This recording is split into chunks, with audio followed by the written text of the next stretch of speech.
ગુજરાત રાજ્ય શિક્ષણ બોર્ડ દ્વારા જ્યારે ધોરણ 10ની પરીક્ષાનું પરિણામ જાહેર કરવામાં આવ્યું છે ત્યારે ડભોઈ તાલુકામાં પ્રથમ ક્રમાંક, દ્વિતીય ક્રમાંક, તૃતીય ક્રમાંકે ઉત્તીર્ણ થનાર વિદ્યાર્થીઓનું સન્માન કરવામાં આવ્યું. ગુજરાત રાજ્ય શિક્ષણ બોર્ડ દ્વારા આજે મધ્યમ ધોરણ 10નું પરિણામ જાહેર કરવામાં આવ્યું ત્યારે આજે ડભોઈ તાલુકાના પ્રથમ ક્રમાંક મેળવતી હાટકેશ્વર કેળવણી મંડળ સંચાલિત હાટકેશ્વર વિદ્યાલય સંચાલકો દ્વારા શાળામાં પ્રથમ, દ્વિતીય અને તૃતીય સહિત ટોપ 5માં ઉત્તીર્ણ થનાર વિદ્યાર્થીઓનું સન્માન તેમજ શુભેચ્છા પાઠવવામાં આવી. ગુજરાત રાજ્ય શિક્ષણ બોર્ડ દ્વારા આજે ધોરણ 10નું પરિણામ જાહેર કરવામાં આવ્યું ત્યારે ડભોઈ તાલુકાનું 67.72% પરિણામ જાહેર થયું છે.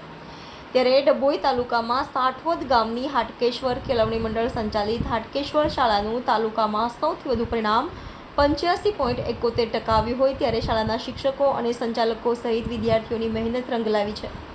તેવામાં ડભોઈ હાટકેશ્વર વિદ્યાલયના આચાર્ય કનકસિંહ જાદવ, પ્રમુખ કિશનભાઈ બારોટ, પ્રેમશરણ બ્રહ્મભટ્ટ સહિત સંચાલક ટ્રસ્ટી મંડળ દ્વારા શાળામાં પ્રથમ આવેલ ફકીર સિમરન 97.40 PR સાથે, રબારી દેવાંશી 93.45 PR સાથે, દ્વિતીય અને પાટણવાડિયા વાંશિકા 83.47 PR મેળવી શાળા તેમજ ગામ અને પરિવારનું ગૌરવ વધાર્યું હોય ત્યારે શાળા પરિવાર દ્વારા વિદ્યાર્થીઓને શુભેચ્છા પાઠવવામાં આવી હતી. સાથે મોઢું મીઠું કરવામાં આવ્યું હતું અને ઉત્તરોત્તર પ્રગતિ માટે શુભકામનાઓ પાઠવી હતી.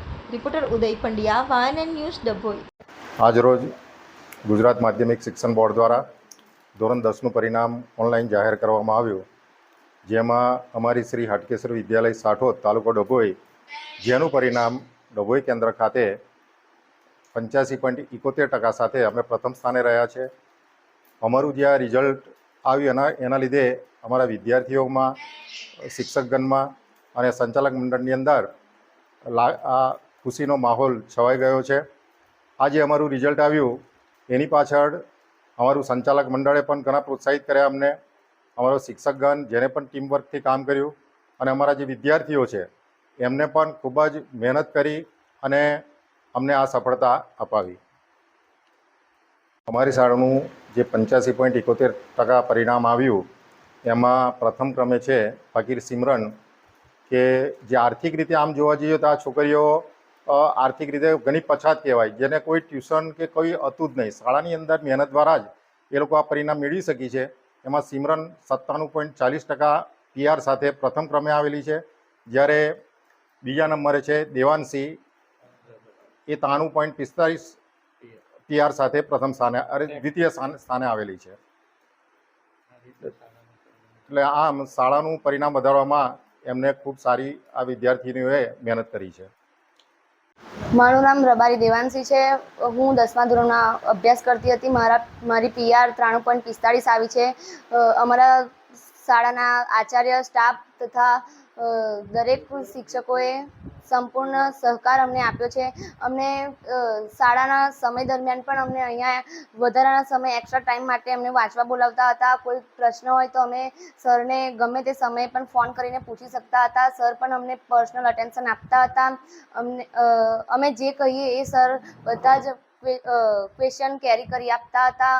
અહીંયા દરેક બાળકોને પર્સનલ અટેન્શન પણ મળે છે, જેથી આ સ્કૂલનું રિઝલ્ટ આટલું સારું આવ્યું છે, 85.71%, જેનો ફાળો જાય છે અમારા સ્કૂલના આચાર્યને અને સંપૂર્ણ સ્ટાફને. મારું નામ ફકીર સિમરન બિસ્મિલ્લા છે. હું ધોરણ 10માં ભણતી હતી. મારી PR 97.40 છે અને એનું કારણ સ્કૂલના આચાર્યશ્રી, શિક્ષકો અને મારા ઘરના જે મને સપોર્ટ કરતા હતા એના લીધે જ હું આજે આટલી આગળ છું. પછી શાળાના સમય કરતાં પણ અમને એક્સ્ટ્રા ટાઈમ આપવામાં આવતું હતું. અમે ખૂબ જ ગરીબ પરિવારમાંથી આવીએ છીએ. તે પણ અમે કાંઈ ટ્યુશનના ક્લાસીસ વગર પણ અમે અમારી મહેનતથી આટલા 97.40% હું લાવી છું. સ્કૂલનું પરિણામ પણ 85.71 છે, જેનું શ્રેય અમારી મહેનત જ છે. Subscribe now and press the bell icon. Never miss an update.